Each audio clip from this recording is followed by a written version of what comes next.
Ananda guna hawandami tabara Ananda guna ahawandami tabara Aham Buddha asong ama pitaka tungwe Yau kwajen ja patanjan nojiga sawe Kwayami talana Tawi ni asin dayna layen Makwagin yaku kwe piao luze Ane gaima patang yo kwe tue jo ma la phin Lonzwa wang yap atawaku Buddha tadana dagun tu bahelo Zabu Humpia, the Yaho Damagatika, Namatam, Junobi, Ananda Gunam, Payagon, the Yagon Tangagone, Migon Pago, Sayada Keno, Igunogo, Tabada, Patang, Yuya, Bekamasai Akarai, Wandami, Patang, you can say Gile out, Lam Swim, if you let Sevia Tima Moe. She ko garo lai bai phaya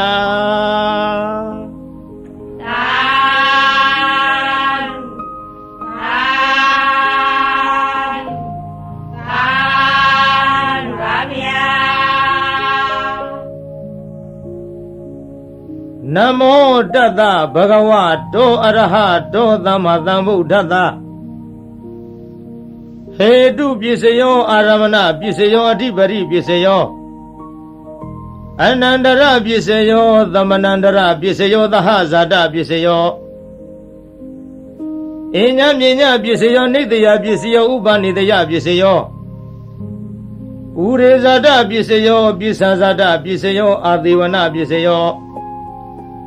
Kama Pisayo Vivaga Pisayo Ahara Pisayo Indariya Pisayo Zana Pisayo Mega Pisayo Tambayota Pisayo Vibhyota Pisayo Ati Pisayo Nati Pisayo Vigada Pisayo Avigada Pisayo Di Hedu Pisayo Di Hedu Tambayota Kanandamana Tam Tamutana Neunza Rupana Hedu Pisayena Pisayo Aramana Pisayo Di Yubayarana Saku Vinyana Daduya Tam Tambayutaka Neunza Dhamana Aramana Pisayena Pisayo Tada Yarana Tota Vinyana Daduya Tam Tambayutaka Nisa Dhamana Aramana Pisayena Pisayo Kanda Yarana Kana Vinyana Daduya Tam Tambayutaka Nisa Dhamana Aramana Pisayena Pisayo Yada Yarana Seva Vinyana Daduya Tam Tambayutaka Nisa Dhamana Aramana Pisayena Pisayo Uttapa Yarana Kaya Vinyana Daduya Tam Tambayutaka Nisa Dhamana Aramana Pisayena Pisayo Yupa Yarana Tata Yarana Kana Yarana Yada Yarana Uttapa Yarana Manoradu ya Tam Tambayutaka Nisa Dhamana Aramana Pisayena Pisayo Tabe Dhamma Mano Vinyana Daduya Tam Tambayutaka Nisa Dhamana Aramana Pisayena Pisayo Yayan Dhamma Arava Ye Dhamma Ubisani Sita Siddhatika Dhamma Te Dhamma Titha Dhamma Nam Aramana Pisayena Pisayo Adhipari Pisayo Di Sanadipari Sana Tambayutaka Dhamana Tam Tamutana Neunza Rupanam Adhipari Pisayena Pisayo Viriyadhipari Viriya Tambayutaka Dhamana Tam Tamutana Nisa Rupanam Adhipari Pisayena Pisayo Siddhadhipari Siddha Tambayutaka Dhamana Tam Tamutana Neunza Rupanam Adhipari Pisayena Pisayo Vimantadhipari Vimanta Tambayutaka Dhamana Tam Tamutana Neunza Rupanam Adhipari Pisayena Pisayo ယံယံဓမ္မံကရုံကတဝါယေယေဓမ္မဥပ္ပေသန္တိစိတ်တစေတသိကာဓမ္မတေတေဓမ္မတေတံတေတံဓမ္မနဝတိပရိပစ္စေနပစ္စယောအနန္တရပစ္စယောတိသက္ခုဝိညာဏဓာတုသံပယုတ်တက္ကသဓမ္မမနောဓာတုယတံသံပယုတ်တက္ကနိသဓမ္မနံအနန္တရပစ္စေနပစ္စယောမနောဓာတုတံသံပယုတ်တက္ကသဓမ္မမနောဝိညာဏဓာတုယတံသံပယုတ်တက္ကနိသဓမ္မနံအနန္တရပစ္စေနပစ္စယောသောတဝိညာဏဓာတုတံသံပယုတ်တက္ကသဓမ္မမနောဓာတုယတံသံပယုတ်တက္ကနိသဓမ္မနံအနန္တရပစ္စေနပစ္စယောမနောဓာတုတံသံပယုတ်တက္ကသဓမ္မမနောဝိညာဏဓာတုယတံသံပယုတ်တက္ကနိသ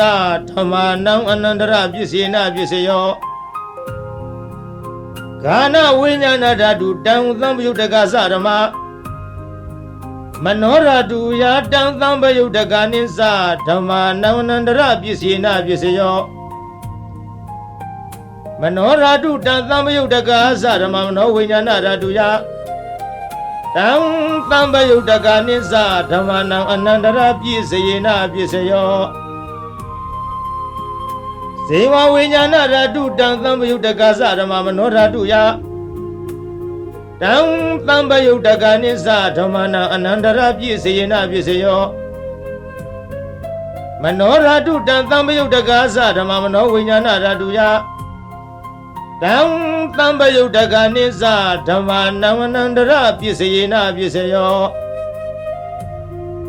ကာယဝိညာဏဓာတုယတံသံပယုတ်တက္ကသဓမ္မ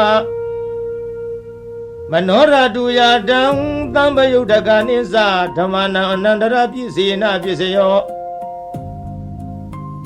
မနောဓာတုတံသံပယုတ်တက္ကသဓမ္မမနောဝိညာဏဓာတုယတံသံပယုတ်တက္ကနိသဓမ္မနံအနန္တရပစ္စေနပစ္စယောပုရိမပုရိမကုသလဓမ္မပစ္စီမာနံပစ္စီမာနံကုသလနံဓမ္မနံအနန္တရပစ္စေနပစ္စယောပုရိမပုရိမကုသလဓမ္မပစ္စီမာနံပစ္စီမာနံအဗျာကတနံဓမ္မနံအနန္တရပစ္စေနပစ္စယောပုရိမပုရိမအကုသလဓမ္မပစ္စီမာနံပစ္စီမာနံအကုသလနံဓမ္မနံအနန္တရပစ္စေနပစ္စယောပုရိမပုရိမအကုသလဓမ္မပစ္စီမာနံပစ္စီမာနံအဗျာကတနံဓမ္မနံအနန္တရပစ္စေနပစ္စယောပုရိမပုရိမအဗျာကတဓမ္မပစ္စီမာနံပစ္စီမာနံအဗျာကတနံဓမ္မနံအနန္တရပစ္စေနပစ္စယောပုရိမပုရိမအဗျာကတဓမ္မပစ္စီမာနံပစ္စီမာနံကုသလနံဓမ္မနံအနန္တရပစ္စေနပစ္စယောပုရိမပုရိမအဗျာကတဓမ္မပစ္စီမာနံပစ္စီမာနံအကုသလနံဓမ္မနံအနန္တရပစ္စေနပစ္စယောယေသံဓမ္မနံအနန္တရာယေယေဓမ္မဥပ္ပေသန္တိစိတ်တစေတသိကာဓမ္မတေတေဓမ္မတေတံတေတံဓမ္မနံအနန္တရပစ္စေနပစ္စယောသမ္မနန္တရပစ္စယောတိသက္ခုဝိညာဏဓာတုတံသံပယုတ်တက္ကသဓမ္မမနောဓာတုယတံသံပယုတ်တက္ကနိသဓမ္မနံသမ္မနန္တရပစ္စေနပစ္စယောမနောဓာတုတံသံပယုတ်တက္ကသဓမ္မမနောဝိညာဏဓာတုယတံသံပယုတ်တက္ကနိသဓမ္မနံသမ္မနန္တရပစ္စေနပစ္စယောသောတဝိညာဏဓာတုယတံသံပယုတ်တက္ကသဓမ္မမနောဓာတုယတံသံပယုတ်တက္ကနိသဓမ္မနံသမ္မနန္တရပစ္စေနပစ္စယောမနောဓာတုယတံသံပယုတ်တက္ကသဓမ္မမနောဝိညာဏဓာတုယတံသံပယုတ်တက္ကနိသဓမ္မနံသမ္မနန္တရပစ္စေနပစ္စယောဂာနဝိညာဏဓာတုတံသံပယုတ်တက္ကသဓမ္မမနောဓာတုယတ တံသံပယုတ်တကနိစ္စဓမ္မနံသမ္မနံတရပြည့်စယေနပြည့်စယောမနောရတုတံသံပယုတ်တကာသဓမ္မမနောဝိညာဏရတုယတံသံပယုတ်တကနိစ္စဓမ္မနံသမ္မနံတရပြည့်စယေနပြည့်စယောဇေဝဝိညာဏရတုတံသံပယုတ်တကာသဓမ္မမနောရတုယတံသံပယုတ်တကနိစ္စဓမ္မနံသမ္မနံတရပြည့်စယေနပြည့်စယောမနောရတုတံသံပယုတ်တကာသဓမ္မမနောဝိညာဏရတုယတံသံပယုတ်တကနိစ္စဓမ္မနံသမ္မနံတရပြည့်စယေနပြည့်စယောကာယဝိညာဏဓာတုတံသံပယုတ်တကာသဓမ္မမနောဓာတုယတံသံပယုတ်တကနိစ္စဓမ္မနံသမ္မနံတရပြည့်စယေနပြည့်စယောမနောဓာတုတံသံပယုတ်တကာသဓမ္မမနောဝိညာဏဓာတုယတံသံပယုတ်တကနိစ္စဓမ္မနံသမ္မနံတရပြည့်စယေနပြည့်စယောပုရိမာကုသလဓမ္မပစ္စည်းမာနံပစ္စည်းမာနကုသလနာဓမ္မနံသမ္မနံတရပြည့်စယေနပြည့်စယောပုရိမာကုသလဓမ္မပစ္စည်းမာနံအဗျာကတနာဓမ္မနံသမ္မနံတရပြည့်စယေနပြည့်စယောပုရိမာအကုသလဓမ္မပစ္စည်းမာနံအကုသလနာဓမ္မနံသမ္မနံတရပြည့်စယေနပြည့်စယောပုရိမာအကုသလဓမ္မပစ္စည်းမာနံအဗျာကတနာဓမ္မနံသမ္မနံတရပြည့်စယေနပြည့်စယောပုရိမာအဗျာကတဓမ္မပစ္စည်းမာနံအဗျာကတနံဓမ္မနံသမ္မနံတရပြည့်စယေနပြည့်စယောပုရိမာအဗျာကတဓမ္မပစ္စည်းမာနံကုသလနံဓမ္မနံသမ္မနံတရပြည့်စယေနပြည့်စယောပုရိမာအဗျာကတဓမ္မပစ္စည်းမာနံအကုသလနံဓမ္မနံသမ္မနံတရပြည့်စယေနပြည့်စယောယေသံဓမ္မနံသမ္မနံတရယေဓမ္မဥပ္ပေသံတိစိတ်တစေတသိကာဓမ္မတေဓမ္မတေသံဓမ္မနံသမ္မနံတရပြည့်စယေနပြည့်စယောသဟဇာတပြည့်စယောဟောတိဇတ္တရောခန္ဓာအရူပိနောအညမြင်ညောင်းသဟဇာတပြည့်စယေနပြည့်စယောဇတ္တရောမဟာဗုဒ္ဓအညမြင်ညောင်းသဟဇာတပြည့်စယေနပြည့်စယောအောက်ကံဒိဋ္ဌနေနာမရူပံအညမြင်ညောင်းသဟဇာတပြည့်စယေနပြည့်စယောစေတစေရတိကဓမ္မစေတသမုဋ္ဌာနနာရူပနာသဟဇာတပြည့်စယေနပြည့်စယောမဟာဗုဒ္ဓဥပါဒရူပနံသဟဇာတပြည့်စယေနပြည့်စယောရူပိနောဓမ္မအရူပိနံဓမ္မနံကိဉ္စီကာလေသဟဇာတပြည့်စယေနပြည့်စယောကိဉ္စီကာလေနသဟဇာတပြည့်စယေနပြည့်စယော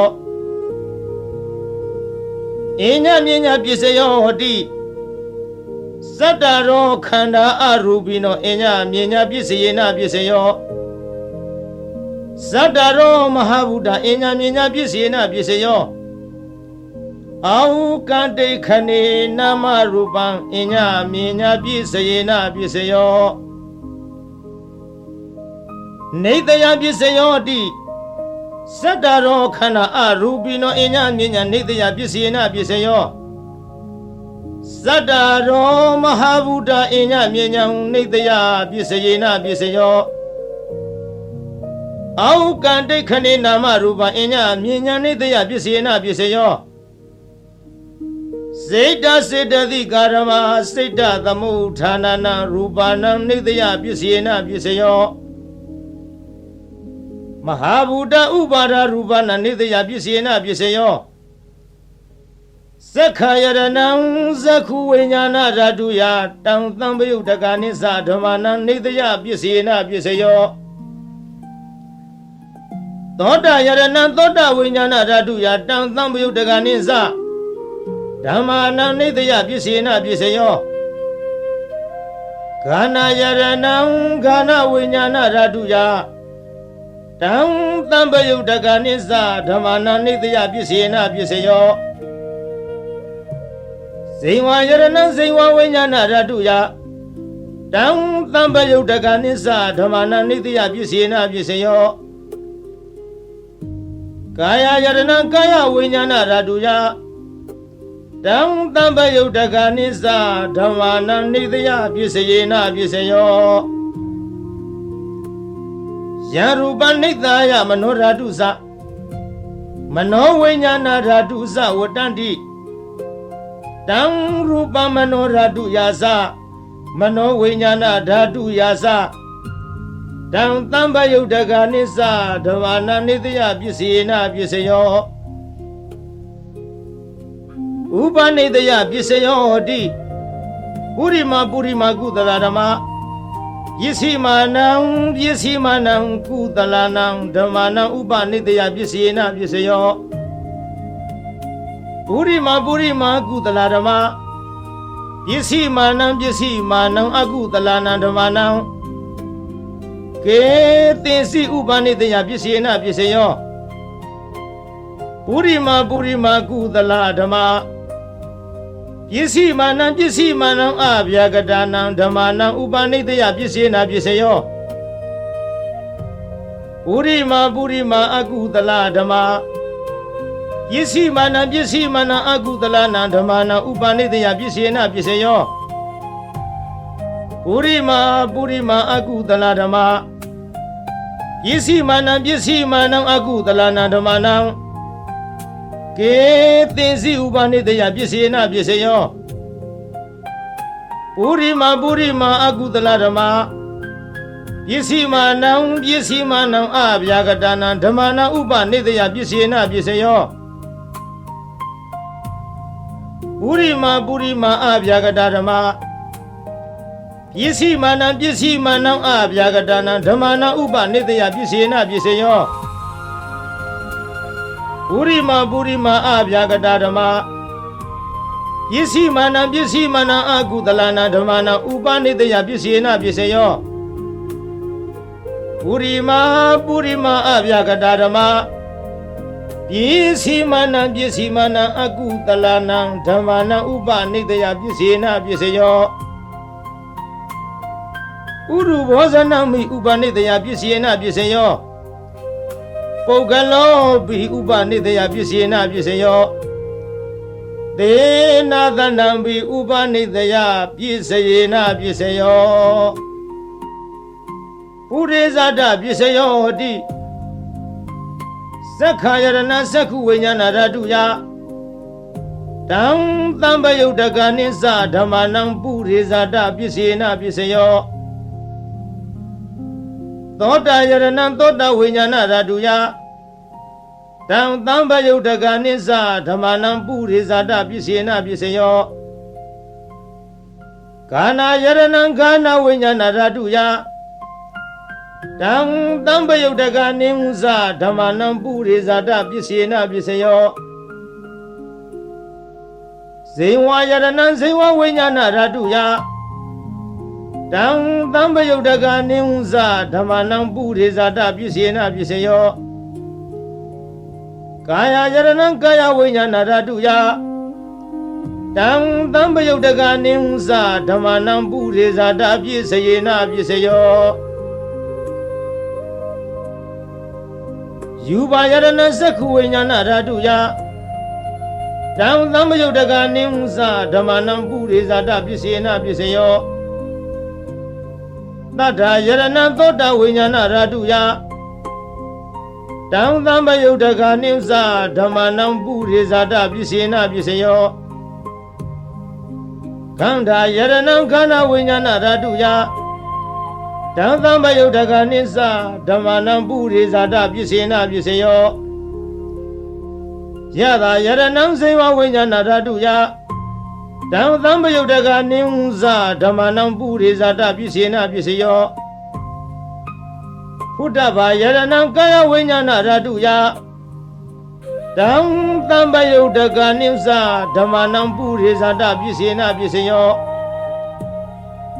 Yuba Yaranam Tata Yaranam Kana Yaranam Yada Yaranam Putaba Yaranam Mano Raduya Dam Tambayo Daganimsa Damanam Purizada Bisayina Bisayo Yaruban Nidaya Manoradusa Mano Winyana Radusa Wadandi Darubang Manoraduya Dam Tambayo Daganisa Damanam Buddhizada Bisina Bisayo Mano Winyana Raduya Dam Tambayo Daganisa Damanam Kainsi Kale Buddhizada Bisina Bisayo Kainsi Kale Na Buddhizada Bisayena Bisayo Bisazada Bisayo Di Bisazada Sida Sida Di Garama Buddhiza Tata Imada Gayata Bisazada Bisina Bisayo Adiwana Bisayo Di Burima Gudalarama Yesimanam Gudalana Damanam Adewana Bisina Bisayo Burima Agudaladama Yesimana Agudalana Damanam Adewana Bisina Bisayo Burima Kriya Byagadadama Yesimana Kriya Byagadana Damanam Adewana Bisayena Bisayo Kama Bisayo Di Gudala Kama Vivagana Kandanam Katatasa Rupanam Kama Bisayena Bisayo Sirana Tamayo Dagana Damana Tantamutana Nisa Rupanam Kama Bisayena Bisayo Vivaga Bisayo Di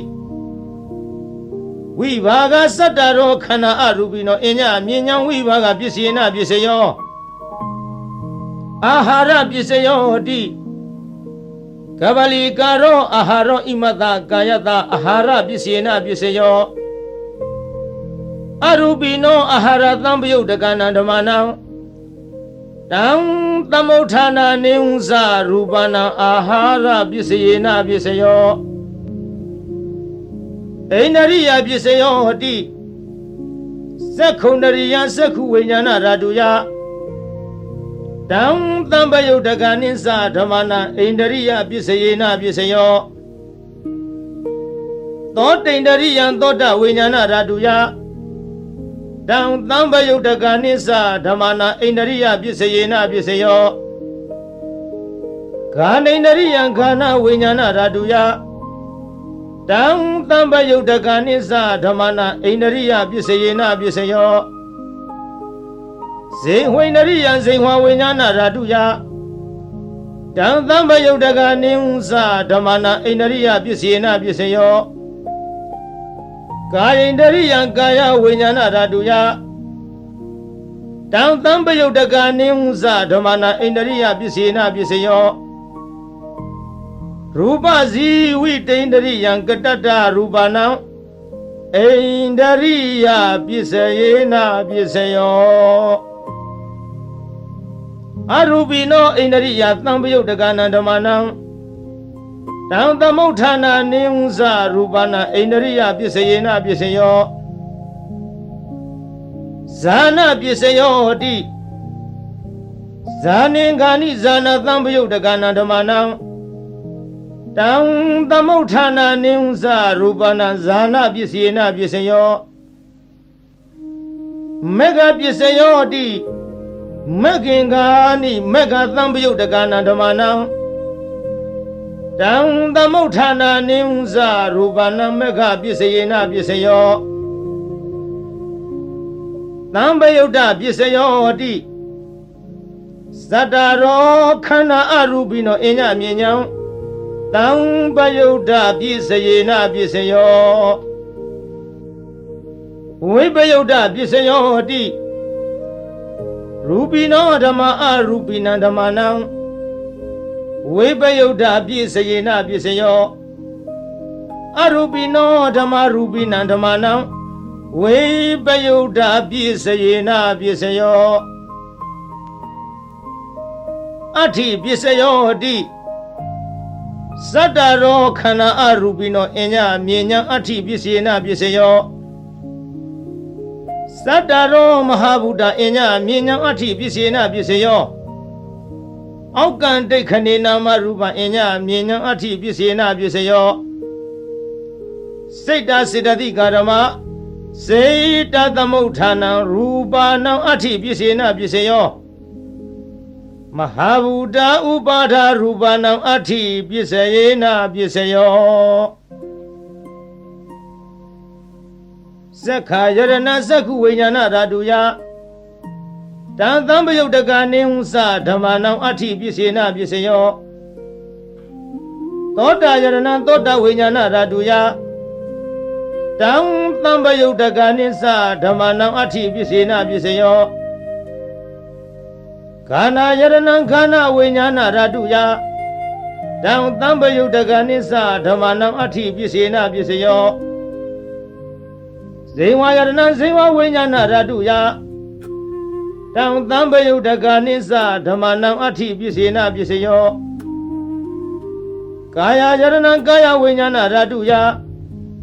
Tantambayuddhaka Nihunsa Dhammanam Ati Pisayena Pisayo Yuva Yarana Sakhu Vijnana Raduya Tantambayuddhaka Nihunsa Dhammanam Ati Pisayena Pisayo Tata Yarana Tota Vijnana Raduya Tantambayuddhaka Nihunsa Dhammanam Ati Pisayena Pisayo Khanda Yarana Khana Vijnana Raduya Tantambayuddhaka Nihunsa Dhammanam Ati Pisayena Pisayo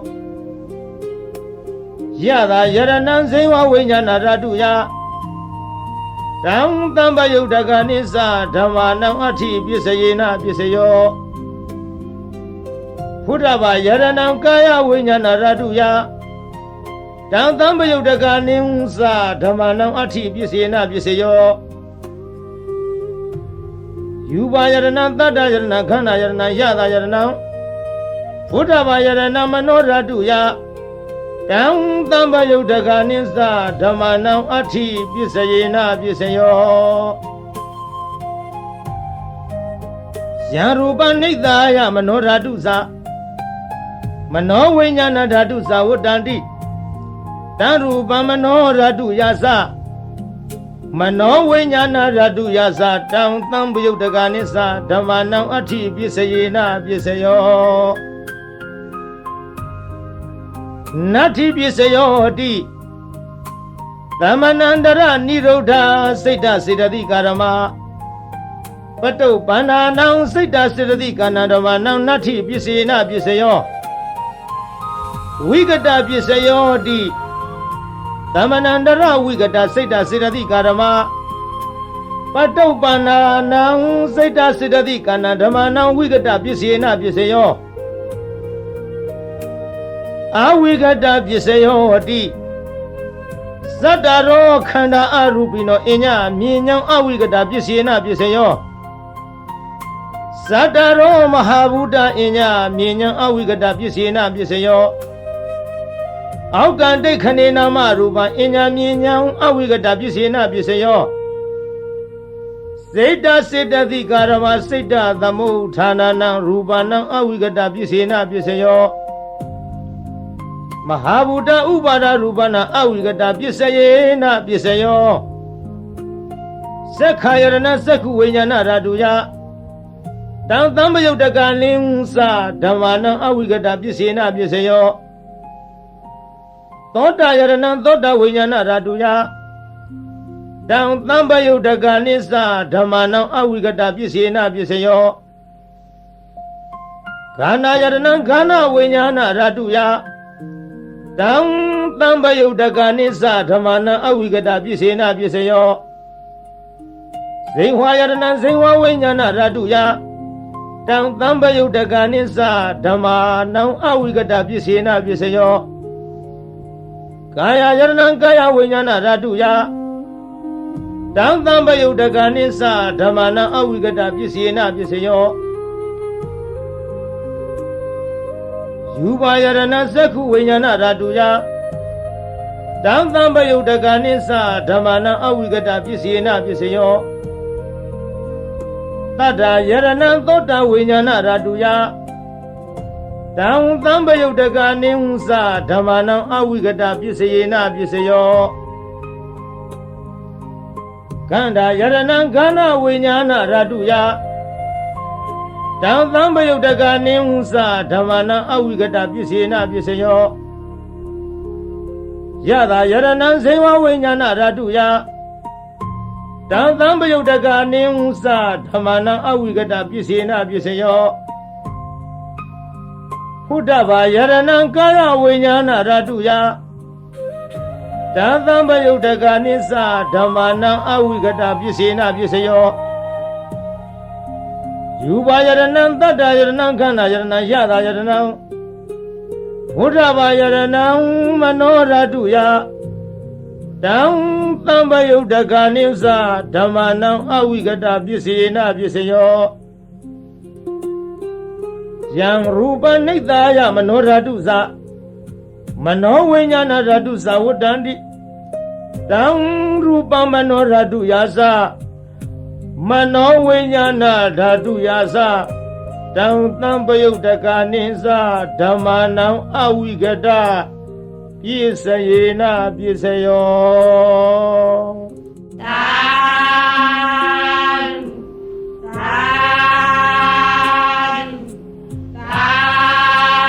သာဗျာ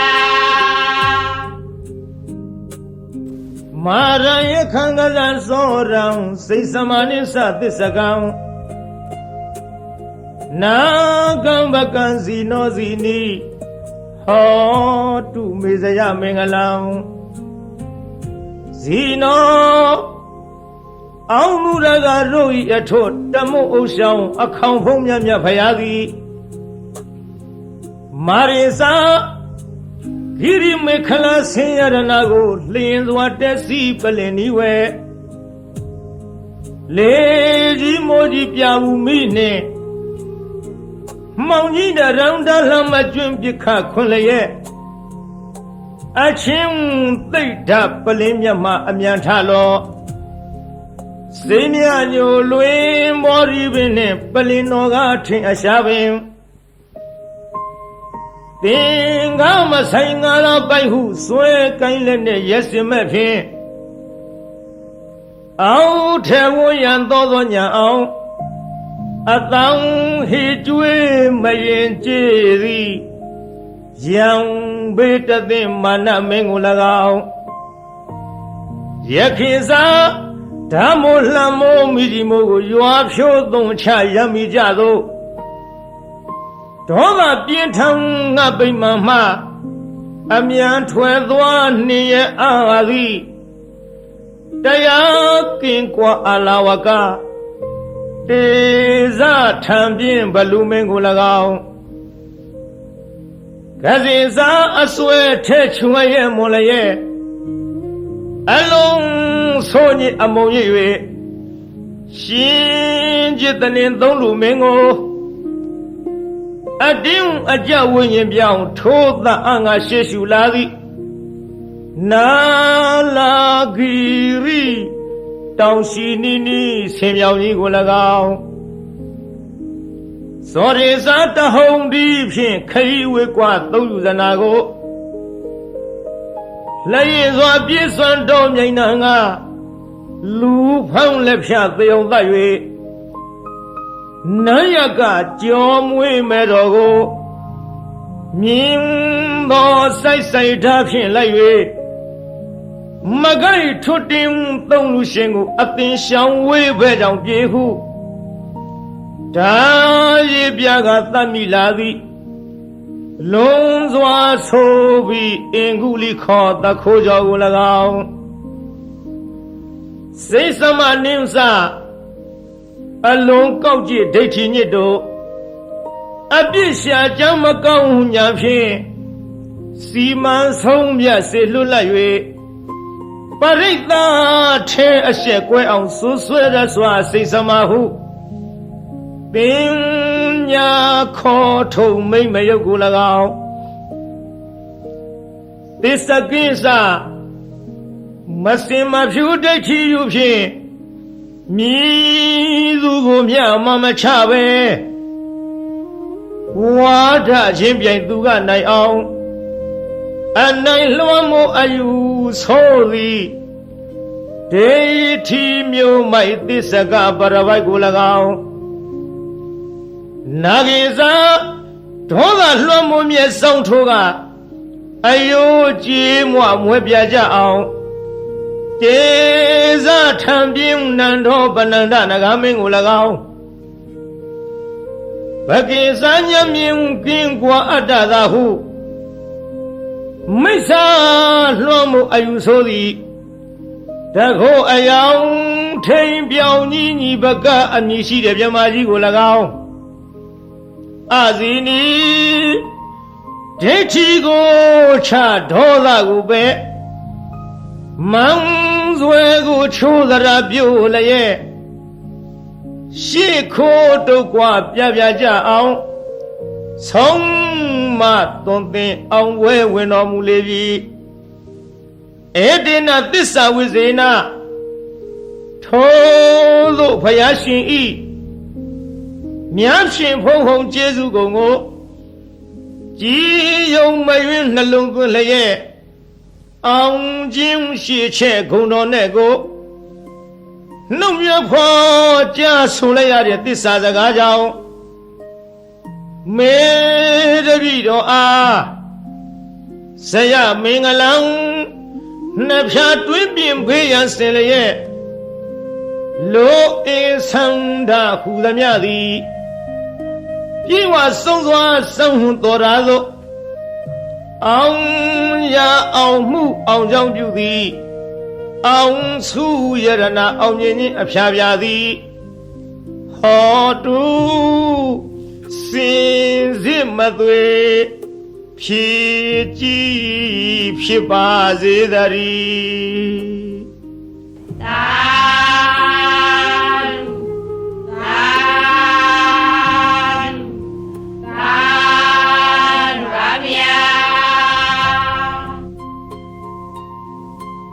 ဗုဒ္ဓရိနာနုဘဝေနဒုနိမိတ်တုမင်္ဂလာဒုသတ္တပပကဟာသဝိနာတံတုဒုသုပိနာ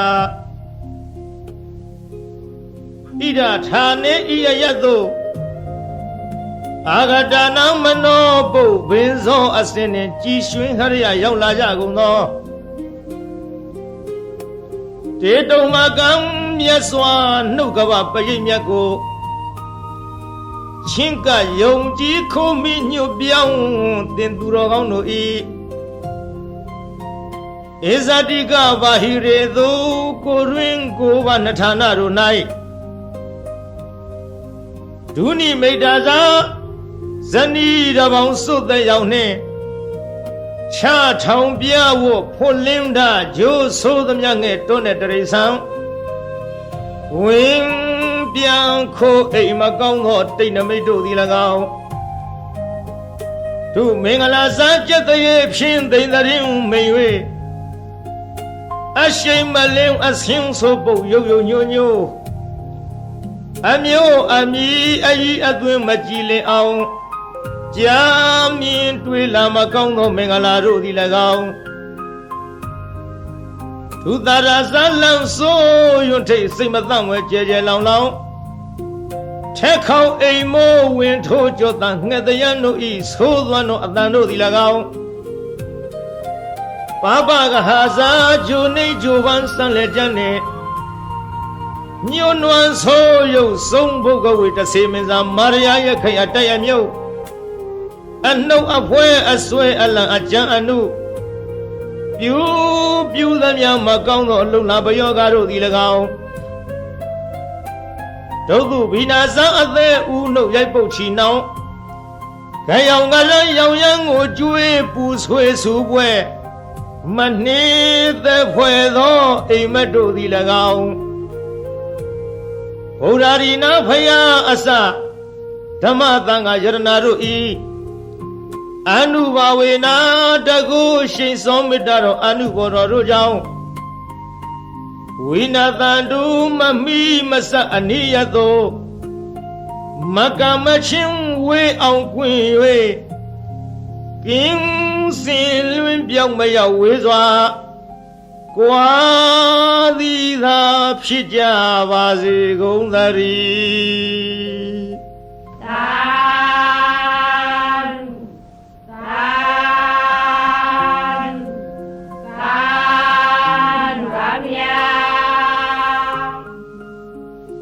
Namo Tassa Bhagavato Arahato Samma Sambuddhassa Buddha Nang Sivittata Naseka Kinasi Aundarayo Katung Tathami Hotu Aditase Buddha Bhagavato Abadihitanyana Anagatanse Buddha Bhagavato Abadihitanyana Yiso Bananse Buddha Bhagavato Abadihitanyana Imehi Tihi Damehi Tamanagatata Buddha Bhagavato Bhavan Kaya Kamanyana Bhube Kamanyana Nubari Wodam Bhavan Wazi Kamanyana Bhube Kamanyana Nubari Wodam Bhavan Manokamanyana Bhube Kamanyana Nubari Wodam Imehi Sahi Dhamehi Tamanagatata Buddha Bhagavato Nati Sandata Hani Nati Dhamadithanaya Hani Nati Viriyata Hani Nati Vipadanaya Hani Nati Tamaditha Hani Nati Vimuddiya Hani Imehi Dwaratahi Dhamehi Tamanagatata Buddha Bhagavato Nati Dawa Nati Rawa Nati Afudam Nati Vegayita Dam Nati Abhyawadamano Nati Abadithin Karubika Imehi Acharadahi Dhamehi Tamanagatata Buddha Bhagavato Namo Taddana Samma Sambuddhana Nati Tathagata Gaya Dusaritam Nati Tathagata Vasi Dusaritam Nati Tathagata Mano Dusaritam Nati Aditante Buddha Bhagavato Patihitanyana Nati Anagatante Buddha Bhagavato Patihitanyana Nati Pisopanante Buddha Bhagavato Patihitanyana Nati Tavankaya Kamanyana Bhube Kamanyana Nanupari Wodam Nati Tavanwasi Kamanyana Bhube Kamanyana Nanupari Wodam Nati Tavamano Kamanyana Bhube Kamanyana Nanupari Wodam Imam Dharana Midam Adamam Tava Tattana Dana Linam Tandara Bhayavidanam Ekam Mahadesa Imam Ananda Dharana Paridam Dharehi Vasehi Badiposahi Tata Kaye Vidam Nagameya Urage Nalegeya Egina Deheya Nana Vaya Wiko Na Eka Harago Na Dui Harago Na Di Harago Na Zadu Harago Na Omadagam Na Mulagam Manodehi Amanodehi Na Hindaga Tang Dharana Paridam Yathagadamam Zalo Mahazalo Zaliti Mahazaliti ပုဂ္ဂေအပုဂ္ဂေသမ္ပတိမဟာသမ္ပတိဘူတင်ကမိတမင်္ဂလံဣမံခောပဏ္ဏနန္ဒဓာရဏပရိတံတတ္တတတ္တတိသမ္မာသမ္ဗုဒ္ဓကောတိဟိပါတိတံဝုတေအဝုတေခန္ဓဝေအခန္ဓဝေနောမေအနောမေသေဝေအသေဝေကာယေအကာယေဓာရဏိအဓာရဏိအိလိမိန်လိတိလိမိလိယောရုခေမဟာယောရုခေဘူတင်ကမိတမင်္ဂလံဣမံခောပဏ္ဏနန္ဒဓာရဏပရိတံနဝနဝတ္တိယသမ္မာသမ္ဗုဒ္ဓကောတိဟိဝတိတံဒေတိလာတန္တိလာမန္တိလာရောဂိလာခရလာဒုဝိလာဧတေနာသစ္စာဝေဇေနာသုတိမေဟောတုသဗ္ဗရာဗုဒ္ဓနာဖယားရှင်တို့ဤဇီဝိတတအသက်တော်ဤအန္တရာယောအန္တရာကိုကေနစီတစုံတယောက်သောသူသည်ကာတုံးပြည့်စည်အောင်ပြုခြင်းငါနတက်ကယထာမတတ်နိုင်တဲ့ကဲ့သို့တထာထောတုမင်းငါဤအန္တရာယောအန္တရာကိုကေနစီတစုံတယောက်သောသူသည်ကာတုံးပြည့်စည်အောင်ပြုခြင်းငါနတက်ကမတတ်ကောင်းသည်ဟောတုဖြစ်ပါစေတည်းဘုရားနာဖယားရှင်တို့ဤဇီဝိတတအသက်တော်ဤအန္တရာယောအန္တရာကိုကိနာစီတစုံတယောက်သောသူသည်ကာတုံးပြည့်စည်အောင်ပြုခြင်းငါနတ်သက်ကာယထာမတတ်နိုင်တဲ့ကဲ့သို့တထာထောအတူတုံးမကံတင်တရားနာပရိသတ်ပေါင်းသူတော်ကောင်းတို့ဤအန္တရာယောအန္တရာကိုကိနာစီတစုံတယောက်သောသူသည်ကာတုံးပြည့်စည်အောင်ပြုခြင်းငါနတ်သက်ကာမတတ်ကောင်းသည်ဟောတုဖြစ်ပါစေတည်းဘဂဝါတော်ဘုံတော်6ပါးနှင့်ပြည့်စုံတော်မူသောဗုဒ္ဓသမြတ်စွာဘုရား၏အတ္တိတံသေအတ္တယဖို့၌အပတိဟတံစီတာဆိုပိတ်တွန့်လေခြင်းမရှိသောဉာဏ်ဉာဏ်တော်၎င်းဘဂဝါတော်ဘုံတော်6ပါးနှင့်ပြည့်စုံတော်မူသောဗုဒ္ဓသမြတ်စွာဘုရား၏အနာဂတံသေအနာဂဖို့၌အပတိဟတံစီတာဆိုပိတွန့်လေခြင်းမရှိသောဉာဏ်ဉာဏ်တော်၎င်းဘဂဝါတော်ဘုံတော်6ပါးနှင့်ပြည့်စုံတော်မူသောဗုဒ္ဓသမြတ်စွာဘုရား၏ယေစုပန္နံသေယေစုပမဖို့၌အပတိဟတံစီတာဆိုပိတွန့်လေခြင်းမရှိသောဉာဏ်ဉာဏ်တော်၎င်း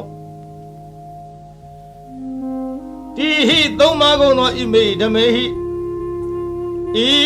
ကျေးဇူးတော်ဂုဏ်တော်တို့နှင့်သမ္မာနာဂတသပြည့်စုံတော်မူသောဘဂဝါတော်ဘုံတော်6ပါးနှင့်ပြည့်စုံတော်မူသောဗုဒ္ဓသာမြတ်စွာဘုရား၏ညာနာပုပ္ပင်ကမံညာတော်လျင်ရှိသောရှိသောညာနာနုပရိဝတ္တညာတော်သို့အစဉ်လိုက်သောသာဘာအလုံးစုံသောကာယကမ္မကာယကံ၎င်းညာနာပုပ္ပင်ကမညာတော်လျင်ရှိသောရှိသောညာနာနုပရိဝတ္တညာတော်သို့အစဉ်လိုက်သောသဗ္ဗံအလုံးစုံသောဝစီကမ္မဝစီကံ၎င်းညာနာပုပ္ပင်ကမညာတော်လျင်ရှိသောရှိသောညာနာနုပရိဝတ္တညာတော်သို့အစဉ်လိုက်သောသဗ္ဗံအလုံးစုံသောမနောကမ္မမနောကံ၎င်းစာဟိ6ပါးကုန်သောဣမေဓမေဟိ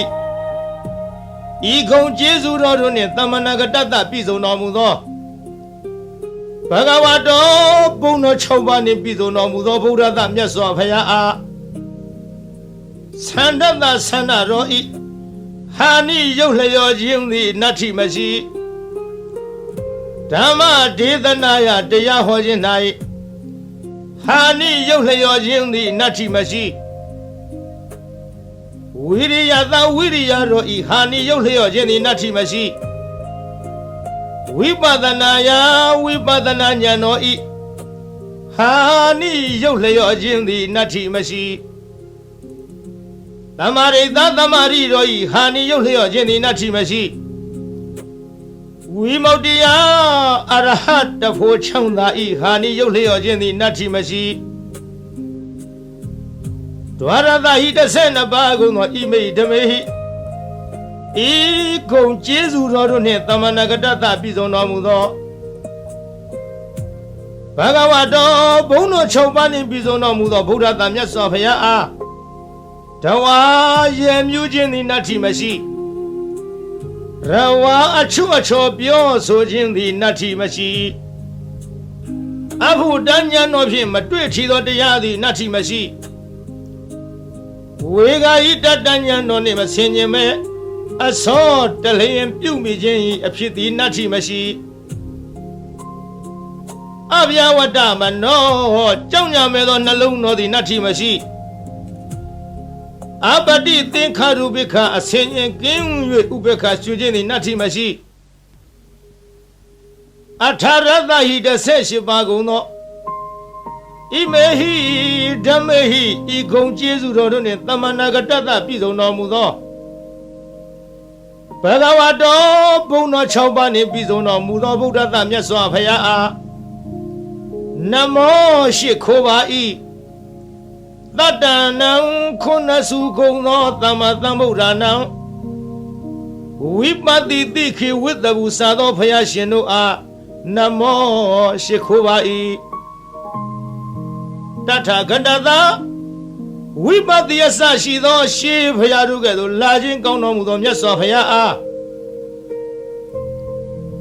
ကာယဒုစရိတံကိုဖြင့်ပြုအပ်သောမကောင်းမှုကာယဒုစရိုက်သည်နတ္ထိမရှိတထာဂတသာရှေးဘုရားတို့ကဲ့သို့လာခြင်းကောင်းတော်မူသောမြတ်စွာဘုရားအားဝစီဒုစရိတံနှုတ်ဖြင့်ပြုအပ်သောမကောင်းမှုဝစီဒုစရိုက်သည်နတ္ထိမရှိတထာဂတသာမြတ်စွာဘုရားသခင်အားမနောဒုစရိတံစိတ်ဖြင့်ပြုအပ်သောမကောင်းမှုမနောဒုစရိုက်သည်နတ္ထိမရှိဘဂဝတောဘုန်းတော်6ပါးနှင့်ပြည့်စုံတော်မူသောဗုဒ္ဓသာမြတ်စွာဘုရားအားအတ္တိတံသေယတရဖို့၌ပတိဟတံစီတဆိုပိတ်တွလိန်သောဉာဏ်တော်သည်နတ္ထိမရှိဘဂဝတောဘုန်းတော်6ပါးနှင့်ပြည့်စုံတော်မူသောဗုဒ္ဓသာမြတ်စွာဘုရားအားအနာဂတံသေအနာဂဖို့၌ပတိဟတံစီတဆိုပိတ်တွန့်လိန်သောဉာဏ်တော်သည်နတ္ထိမရှိဘဂဝတောဘုန်းတော်6ပါးနှင့်ပြည့်စုံတော်မူသောဗုဒ္ဓသာမြတ်စွာဘုရားအားပြစ္ဆုတ်ပန္နံသေပြစ္ဆုတ်ပါဖို့၌ပတိဟတံစီတဆိုပိတ်တွန့်လိန်သောဉာဏ်တော်သည်နတ္ထိမရှိဗုဒ္ဓသာမြတ်စွာဘုရားအတ္တပါအလုံးစုံသောကာယကမ္မံကိုဖြင့်ပြုအပ်သောအမှုသည်ဉာဏပုပ္ပင်ကမ္မံဉာဏ်တော်ရှိသောမရှိခြင်းသည်ဉာဏံဉာဏ်တော်သို့နာနုပရိဝတ္တအစင်မလိုက်ခြင်းသည်နတ္ထိမရှိဗုဒ္ဓသာမြတ်စွာဘုရားအားသဗ္ဗံအလုံးစုံသောဝစီကမ္မနှုတ်ဖြင့်ပြုအပ်သောအမှုသည်ဉာဏပုပ္ပင်ကမ္မဉာဏ်တော်ရှိသောမရှိခြင်းသည်ဉာဏံဉာဏ်တော်သို့နာနုပရိဝတ္တအစင်မလိုက်ခြင်းသည်နတ္ထိမရှိဗုဒ္ဓသာမြတ်စွာဘုရားအားသဗ္ဗံအလုံးစုံသောမနောကမ္မစိတ်ဖြင့်ပြုအပ်တော်မူသည်ဉာဏပုပ္ပင်ကမ္မဉာဏ်တော်ရှိသောမရှိခြင်းသည်ဉာဏံဉာဏ်တော်သို့နာနုပရိဝတ္တအစင်မလိုက်ခြင်းသည်နတ္ထိမရှိဣမံဒါရဏံဤအဆောင်သည်အမိဓမ္မနိုင်ရှင်အားအသမံတုဖက်လီမရှိသဗ္ဗတတ္တနံတတ္တဝခသိန်တို့ဤဒါနံမိခိုပုံအောင်ရာလိဖြစ်၏လေနံလီလျောင်းလာဖြစ်၏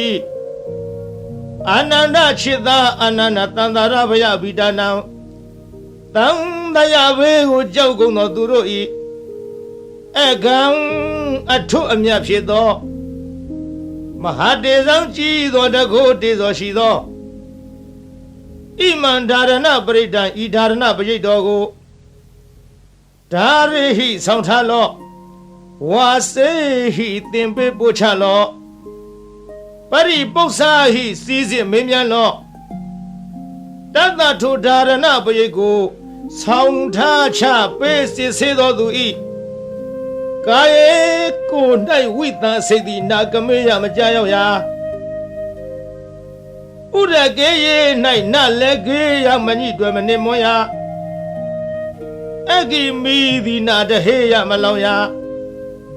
နာနာဘယဝီကောအထူးထူအပြားပြားများစွာသောဘေးရန်တို့မထိမရောက်နိုင်ရာနဧကဟရကောတစုံတယောက်သောသူမြတရက်မကောင်းကြံစီခြင်းငါလီမတတ်နိုင်ရာနဒွိဟာရကောနှစ်ရက်မကောင်းကြံစီခြင်းငါလီမတတ်နိုင်ရာနတိဟာရကောသုံးရက်မကောင်းကြံခြင်းငါလီမတတ်နိုင်ရာနစတုဟာရကောလေးရက်မကောင်းကြံခြင်းငါလီမတတ်နိုင်ရာနဩမတကံယူသို့ပြက်လွင်သောအနာလီမဖြစ်နိုင်ရာနမူလကံတွေးဝေမိုင်မဲသောအနာလီမဖြစ်နိုင်ရာမနုဿေဟိလူတို့သည်၎င်းအမနုဿေဟိဘလူတို့သည်၎င်းနဟိနကာမညင်းစေမဖြစ်စီမနှိမ့်ဆက်နိုင်ရာ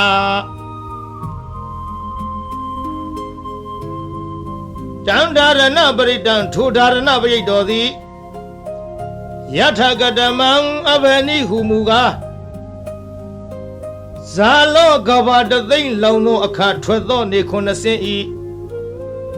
အရှိန်အစောနှင့်တူသောတကိုးရှိန်သောအနုဘောရိဟုသောဂုဏ်ရှိထားသောမဟာဇာလောနတကြနဂကလုံးဂုံမံဘလူရခိုင်အစရှိသည်တို့ကိုတားမြစ်နိုင်သောတန်ကွန်ရက်နှင့်တူသောဘုံတကိုရှိန်သောအနုဘောရိဟုသောဂုဏ်ရှိထားသောဒါရဏပရိတ်တော်သည်ဇာလိတေရေမိမင်ခိုသူမချစ်မနစ်သက်လိုသောသူဟုဆိုအပ်သောရန်သူအန္တရာယ်အပေါင်းကိုလီဖယ်ရှားတမ်းမြစ်နိုင်ရ၏မဟာဇာလိတေယောဂန္တရကတထန္တရကဒုဗ္ဗေကန္တရကဟုဆိုအပ်သောကသုံးပါးတို့မထိမရောက်နိုင်ရပုဂ္ဂေအမိဝမ်းတွင်၌ပဋိသန္ဓေနေတော်လီအခြင်းဆွန်ခြင်းနာပင်ခြင်းယူသွခြင်းပြန့်လွင့်ခြင်းအနာမျိုးတို့မှလွတ်စေနိုင်ရ၏မဟာပုဂ္ဂေသစ်ပင်တောင်ကန်း၆တို့မှကြာညာတော်လိမသေးနိုင်ရတံပါတေမရသေးသောစီးစိမ်ချမ်းသာယရဏဥစ္စာပေါင်းတို့ကိုလီရစေနိုင်ရ၏မဟာသမ္ပါတေရပြီးသောစီးစိမ်ချမ်းသာယရဏဥစ္စာပေါင်းတို့သည်ကြီးကျယ်ပြန်ပွားများနိုင်ရ၏ဘုတင်္ဂမိဟုတ်မှန်သောအဖြစ်ဓမ္မေငလံအမိုက်ပြောက်၍အလင်းရောက်ရ၏အာနန္ဒခြေသာအာနန္ဒာခောပနာစင်စစ်အကဲမလွဲသဖြင့်ဣမံဒါရဏပရိတ္တဤဒါရဏပရိတ္တောကိုတတ္တတတ္တတိသမ္မာသမ္ဗုဒ္ဓကောတိဟိ89ကရေကုံသောဘုရားရှင်တို့သည်ပါတိတံဟောတော်မူအပ်ပြီး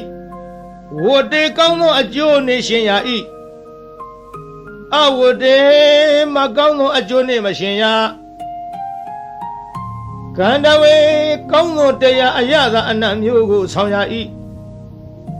အကန္တဝေမကောင်းသောတရားအရသာအနတ်မျိုးကိုမဆောင်ရနောမေကောင်းသောနှလုံးကိုဆောင်ရ၏အနောမေမကောင်းသောနှလုံးကိုမဆောင်ရဒေဝေသူတော်ကောင်းတို့နှင့်ပေါင်းဖော်ရှင်တွဲမိဝဲရ၏အသေးဝေသူတော်မဟုတ်သူယုတ်တို့နှင့်ပေါင်းဖော်ရှင်တွဲမမိဝဲရကာယေကောင်းသောကိုယ်ကိုဖြစ်စေရ၏အကာယေမကောင်းသောကိုယ်ကိုမဖြစ်စေရဒါရဏေကောင်းသောအမှုကုသိုလ်ကိုပြုဆောင်ရ၏အဒါရဏေမကောင်းသောအမှုအကုသိုလ်ကိုမပြုဆောင်ရအိလိကောင်းသောအိမ်မက်ကိုမြင်မဲ့ရ၏ မိန်လိမကောင်းသောအိမ်မက်ကိုမမြင်မရတိန်လိကောင်းသောတိတ်နမိတ်ကိုမြင်ရ၏မိန်လိမကောင်းသောတိတ်နမိတ်ကိုမမြင်ရရောရုတ်ခေသေးပြီးသောသစ်ပင်တို့ကိုရှင်စေရ၏မဟာရောရုတ်ခေရှင်ပြီးသောသစ်ပင်တို့ကိုလီအကိုင်အခက်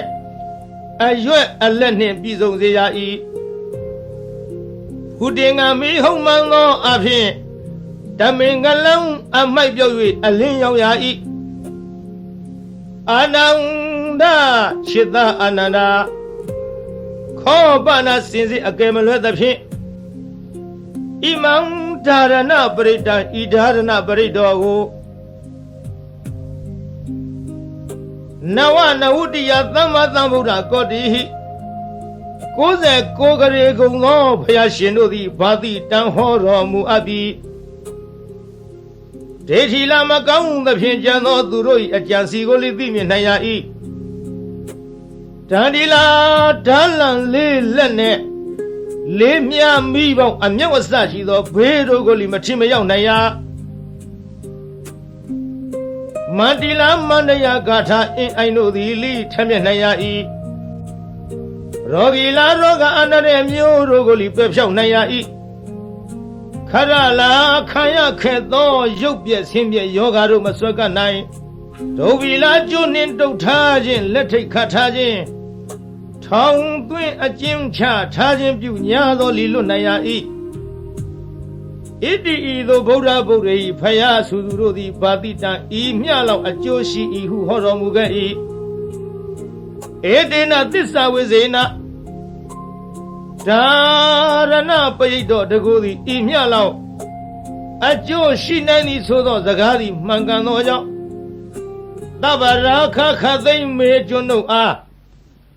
သုတိချမ်းသာခြင်းသည်ဟောတုဖြစ်ပါစေတည်းသဗ္ဗရာခခသိမ့်တုံမကံတင်တရားနာပိသပေါင်းသူတော်ကောင်းတို့အားသုတိ